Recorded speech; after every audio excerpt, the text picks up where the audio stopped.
मुझे लगता है भारत सबसे ज्यादा खूबसूरत देश है और यही ऑब्जेक्टिव है कि ग्लोबल मैप पर भारत नंबर 1 पर हो। फिलहाल कंफ्यूज हूँ, लक्षद्वीप जाऊं या द्वारका? द्वारका आपको काफी नीचे जाना पड़ेगा। अगर मैं मटेरियलिस्टिक लाइफ के साथ साथ आध्यात्मिक जीवन जी सकती हूँ तो मुझे लगता है हर युवा जी सकता है। इतने सालों में मैंने एक चीज देखी है, लोगों को कचरा उठाने में शर्म आती है, लज्जा लगती है। कई लोगों ने मुझे कचरे वाला तक कहा है, बट मैं एक चीज में विश्वास रखता हूँ कि अगर देश साफ करना है तो हाथ तो गंदे करने पड़ेंगे। बस सुनाई दो और तो क्या, क्योंकि लोग मेरा सुन के थक जाते हैं। स्वागत है आप लोगों को। अहमदाबादियों की पहचान है कि आप लोगों को? हम अहमदाबादी लोगों के लिए कहा जाता है, ये अहमदाबादी इसलिए बता रहा हूँ। तो उसने बाहर खिड़की में पूछा कि भाई कौन सा स्टेशन आया है, तो बाहर वाले ने कहा 4 आना दोगे तो बताऊंगा। आपका पहला टेक चैनल है जो 1 करोड़ सब्सक्राइबर्स के मार्क को क्रॉस कर गया। And you even covered UPI in Paris. That's Gaurav Chaudhary.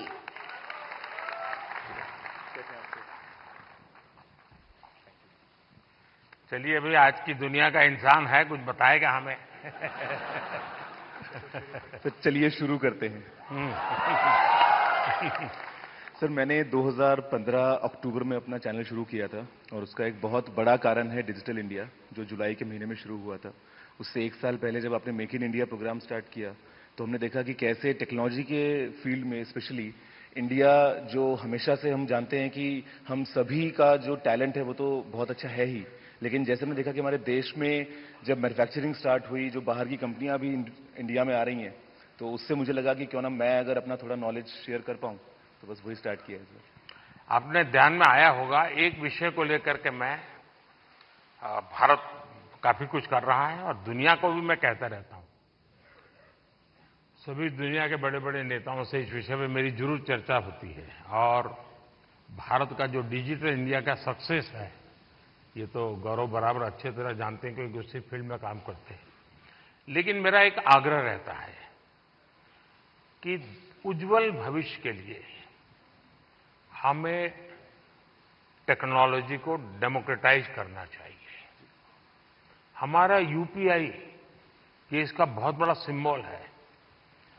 ये कुछ लोगों की बपोती नहीं है, ये सबके मालिकी है और दुनिया तभी आगे बढ़ेगी। कोई उसका एक बड़ा कंपनी का मालिक बन गया और दुनिया बांट रहा है, ऐसा नहीं। हम उसको डेमोक्रेटाइज करते हैं और मैं मानता हूं जितना ये पहलू आपके माध्यम से पहुंचेगा कि टेक्नोलॉजी को डेमोक्रेटाइज करने की क्यों जरूरत है, दुनिया के उज्जवल भविष्य के लिए थोड़ा सीरियस विषय लगेगा। लेकिन मैं गौरव जैसे दोस्तों से चाहूंगा कि आप इसको जरा बल दीजिए। सर, मुझे ऐसा लगता है कि टेक्नोलॉजी जो है वो हम सभी को एक ताकत देती है आज की दुनिया में। मैं अभी पेरिस में गया था पिछले हफ्ते और मैंने जब वहां की टिकट यूपीआई से खरीदी तो बहुत खुशी हुई और मुझे लगता है कि इंडिया के पास में वो सारे सॉल्यूशंस हैं जो पूरी दुनिया के देश जो है अपनी जगहों पे इंप्लीमेंट कर सकते हैं। तो जरूर से कोशिश रहेगी। बहुत बहुत बधाई। Thank you. So the beauty of India has been showcased by her in her videos. That's Kamya Jani. बहुत बहुत बधाई। Thank you so much. Thank you. Thank you. Kamya ji बताइए। मुझे घूमने का बहुत शौक है और मुझे लगता है कि जब हम ऑफिस से थके आ रहे आते हैं या वीक भर पूरा काम करते हैं, वीकेंड में हमें एंजॉय करना चाहिए। जो इतनी ब्यूटीफुल नेचुरल ब्यूटी हिंदुस्तान में है वो एंजॉय करनी चाहिए और मुझे लगता है भारत सबसे ज्यादा खूबसूरत देश है और यही ऑब्जेक्टिव है कि ग्लोबल मैप पर भारत नंबर 1 पर हो बस। और फिलहाल कंफ्यूज हूँ, लक्षद्वीप जाऊं या द्वारका? द्वारका आपको काफी नीचे जाना पड़ेगा। लेकिन वो मेरा अनुभव बहुत ही अद्भुत था। खैर उसकी बात कभी फिर करूंगा, लेकिन मैं नहीं मानता सब टूरिस्टों के लिए कितना सुविधाजनक होगा। लेकिन अब जैसे मैं आदि कैलाश गया था, आदि कैलाश हमारा काफी ऊंचे टॉप पर है और दूसरी तरफ मैं यहां द्वारिका में काफी मीटर नीचे चला गया पुरानी द्वारिका देखने के लिए। आप ये जब भारत की इन धरोहर का परिचय करवाती हो तो मैं एक विषय, दो विषय लेकर इन दिनों चल रहा हूं। उसमें आप जो क्रिएटर्स होते हैं मदद कर सकते हैं। एक हमारे लोग क्या करते हैं, जैसे कहीं चले गए सोमनाथ, तो बस में, ट्रेन में अपनी कार से उतरेंगे, भागेंगे, और जैसे भगवान अभी कहीं जा रहे हैं तो पकड़ो। उनके दिमाग में यही रहता है, तो दौड़ो, पकड़ो, और फिर एक बार देख लिया तो इधर उधर छुट्टी। मैं कहता हूं भाई ऐसा क्यों करते हो? जहां जाते हो कम से कम एक रात रुकिए। टोटल जो आपका बजट है, टूर ट्रैवल का टोटल बजट है, कम से कम 5%, 10% लोकल कुछ न कुछ चीज खरीदिए, लोकल प्रोडक्ट खरीदिए। अब फिर आप कहेंगे नहीं हमने पानी पूरी खरीदी थी, ऐसा नहीं। खाना वाना तो कंपलसरी है, खाएंगे, लेकिन कोई वहां की प्रोडक्ट, क्योंकि हमारे देश की जो ये भी एक सामर्थ्य है और वहां की इकोनॉमी को बहुत बड़ा बल मिलता है। अब जैसे मान लीजिए आप बद्रीनाथ गए और वहीं से थोड़ा एक 5 किलोमीटर दूर मणा गांव गए और मणा गांव से हैंडीक्राफ्ट खरीदा, तो हिंदुस्तान का वो पहला गांव, उसके बाद चाइना आ जाता है, वो पहला गांव, वहां के कुछ चीजें खरीद करके अपने गांव ले जाओगे, देश की एकता को हमेशा हमेशा बनाए रखने में काम आएगा।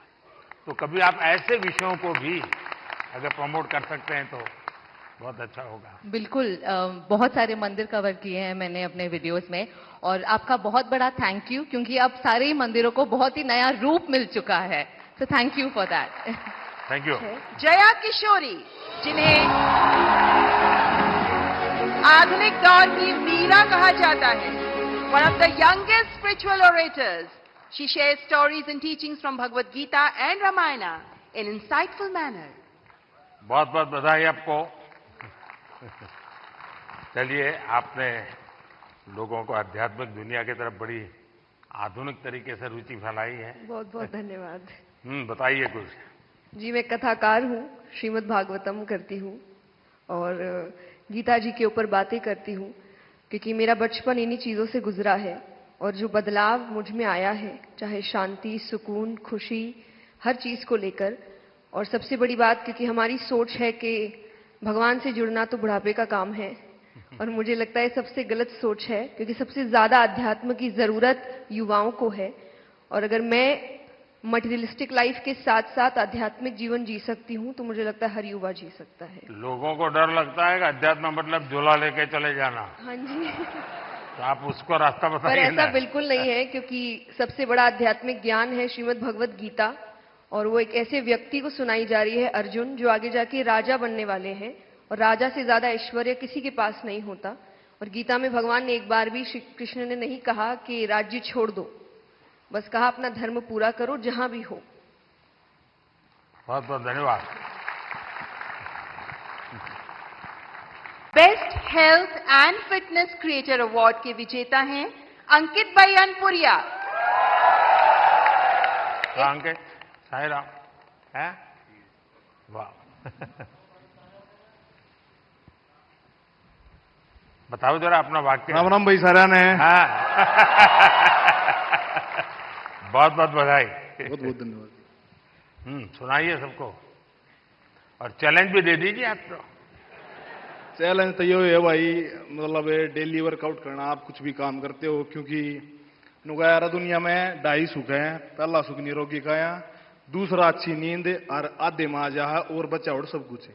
तो भाई पहला सुख निरोगी काया, तो अपनी हेल्थ ही काम करो, चाहे आप कोई भी काम करते हो, थोड़ा बहुत टाइम अपने थी काटो जरूर। बहुत बहुत बधाई। और नोटेड एनवायरमेंटलिस्ट जो 2017 से प्रति सप्ताह स्वच्छता अभियान चलाते रहे हैं, स्वच्छता और सतत विकास को लेकर जागरूकता भी फैलाते रहे हैं, दैट्स मल्हार कलांबे। मल्हार, ये जो लोग क्रिएटर्स हैं ना, उसमें कुछ लोग वो भी हैं जो क्या खाना चाहिए वो भी कहते हैं।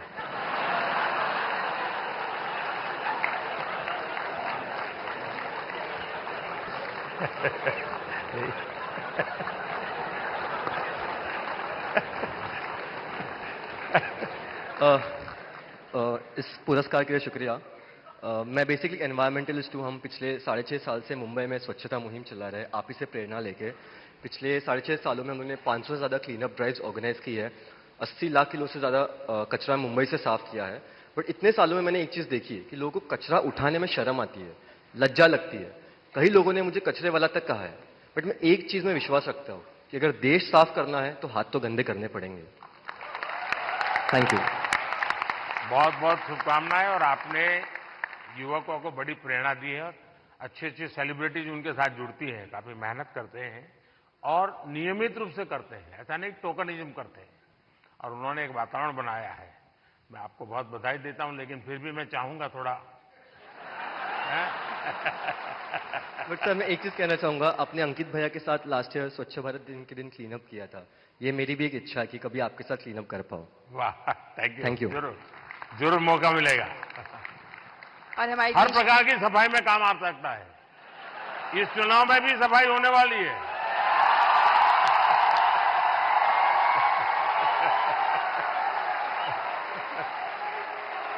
लोकगीत के माध्यम से विभिन्न भाषाओं में, विभिन्न भारतीय भाषाओं में गाती हैं और हमारे देश की समृद्ध संस्कृति को सामने प्रस्तुत करती हैं।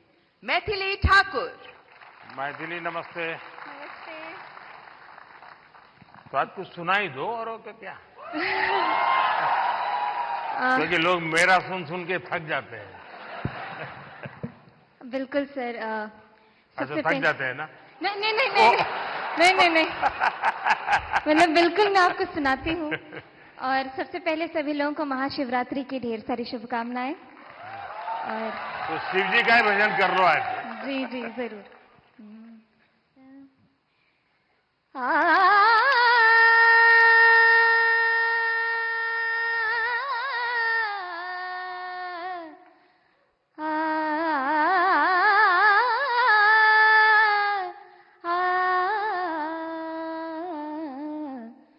डिमिक डिमिक डमरू कर बाजे, प्रेम मगन नाचे भोला भोला।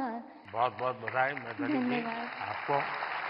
आपने देखा होगा कि मैंने मन की बात में एक बार एक जर्मन बच्ची का उल्लेख किया था। वो जन्म से उसको आंखें नहीं है, हिंदुस्तान देखा नहीं है। और मैं हैरान हूं कि भारत के दक्षिण भारत की भाषाओं के गीत इतना तेजी से ग्रास करती है। और भी पिछले दिनों यहां आई थी तो मेरा मिलना हुआ, तो उसने तमिल में मुझे शिव भजन सुनाया। और संगीत की क्या ताकत होती है, कोई भाषा उसको मालूम नहीं है जर्मनी के सिवाय, लेकिन अद्भुत प्रभाव पैदा करती है। आपको भी वो परमात्मा ने कृपा दी है, आपने साधना भी की है। मेरी तरफ से बहुत बहुत शुभकामनाएं। बहुत बहुत शुक्रिया। क्या मैं आपके साथ एक तस्वीर ले सकती हूँ? तस्वीर लेनी है? कैसे? अच्छा, सेल्फी के बिना नहीं चलता है। आज आपसे मिले मुझे बहुत खुशी हुई। बहुत बहुत शुक्रिया। હું અમદાવાદથી છું। स्वागत है। आप लोगों अहमदाबादियों की पहचान है क्या आप लोगों को? हम अहमदाबादी लोगों के लिए कहा जाता है, ये अहमदाबादी इसलिए बता रहा हूं, उनके लिए कहा जाता है, यानी कोई बुरा मत माने, क्योंकि आजकल ऐसा है कुछ भी बात बड़ा विवाद का विषय बन जाती है। लेकिन ये बचपन में जो सुनते थे वो मैं बता रहा हूं, मैं मानता नहीं हूं। एक बार रेलवे प्लेटफॉर्म पर ट्रेन आई, तो उसमें जो पैसेंजर था वो ऊपर के बर्थ पर था। तो उसने बाहर खिड़की में पूछा कि भाई कौन सा स्टेशन आया है? तो बाहर वाले ने कहा 4 आना दोगे तो बताऊंगा। तो उसने कहा मत बताओ, ये अहमदाबादी होगा। बेस्ट इंटरनेशनल क्रिएटर, इस अवार्ड में 3 लोगों के नाम हैं। किली Paul from Tanzania and Cassandra Mays Pittman, the German singer. And we have one more award winner in this Best International Creator category, and he is Dio Heck. तो आप हिंदी भी बोलते हैं, बिहारी भी बोलते हैं। यहां लोग आपकी बिहारी सुनना चाहेंगे। मैं इतना नर्वस फील कर रहा हूं कि लगता है भोजपुरी, हिंदी, इंग्लिश सब भूल गया मैं, बट कोशिश करूंगा। जो भी बोल सकते बोल लीजिए। नहीं, मैं बहुत खुश हूँ, धन्यवाद अवार्ड के लिए। और मैं बस लोगों को खुश करना चाहता हूँ और भारत का नाम रोशन करना चाहता हूँ। अगर इसमें मैं सक्सेसफुल हूँ तो मैं खुश हूँ। ये टैलेंट कैसे आपको, कैसे इस तरफ रुचि बनी और कैसे आपकी जिंदगी यात्रा शुरू हुई? मेरा पापा actually BHU Banaras Hindu university में पढ़ाई किया था, तो मैंने बचपन में कुछ टाइम वहीं पे बनारस में स्पेंड किया और फिर पटना में वो एक्चुअली मिथिला पेंटिंग्स का भी बिजनेस में था कुछ टाइम के लिए। अच्छा। हाँ, तो फिर उसके बाद बचपन के बाद मैं वापस US गया, बट US में मन नहीं लगा। मेरे को लगा मुझको जल्दी घर वापस आना है, तो मैं आ गया। चलिए, आपको बहुत बहुत शुभकामना। आपका एक वाक्य भी इस देश के नौजवानों के लिए बहुत इंस्पायर करेगा। शुक्रिया, ऑल द बेस्ट। धन्यवाद। आरजे रौनक, जो अपने प्रैंक के लिए जाने जाते हैं, अपने कैसे हो भैया? रौनक ने ही आरजे नाम पॉपुलर कर दिया। सर, मुझे लगता है कि आपने भी रेडियो को पॉपुलर कर दिया, तो उसके लिए बहुत बहुत धन्यवाद। और अक्सर जब मैं रेडियो में प्रोग्राम करता हूं और लोगों से रेडियो के बारे में बात करता हूं, और मुझे अच्छे से याद है जब मन की बात प्रोग्राम शुरू होने वाला था, तब हमने यही कहा था कि हमारी इंडस्ट्री में और एक व्यक्ति आ रहे हैं। हमने इतने सालों से काम किया, लेकिन शायद वो फर्स्ट डे से ही सारे रिकॉर्ड्स तोड़ देंगे, तो उसके लिए बहुत बहुत धन्यवाद। बहुत बहुत बधाई आपको। Thank you Modi ji. और सारी रेडियो फ्रेटर्निटी की तरफ से मैं आपको धन्यवाद कहूंगा, क्योंकि शायद यहाँ पर रेडियो का मैं इकलौता हूं आपके अलावा जिसको ये अवार्ड मिल रहा है। बहुत लोग होंगे जो भी दुनिया में होंगे, और मैं पक्का मानता हूं कुछ लोग तो अपने गीत खुद ही रिकॉर्ड करते होंगे, फिर खुद सुनते होंगे, और घर में अगर माँ गुस्सा करती है तो सुनाते होंगे।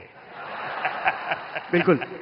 सबकी तरफ से मैंने सोचा था पहले कि कभी मैं ऑनरेबल प्राइम मिनिस्टर से मिलूंगा तो मैं उनसे बउआ के स्टाइल में वही कहूंगा जो मैंने बहुत सारे हजारों लोगों को कहा है, सो नमस्ते सर, मैं बउआ बोल रहा हूँ। बहुत बहुत धन्यवाद सर। थैंक यू भैया, बहुत बहुत बधाई। Thank you sir, thank you. सुनाइए, कुछ ट्रिगर हो जाए। सबसे पहले तो thank you for this award PM sir, and मैं जेन्युइनली इतना ज़्यादा नर्वस हूँ। मैंने कुछ नहीं सोच रखा था, मुझे पता नहीं था कि यहाँ पे आके कुछ बोलना पड़ेगा।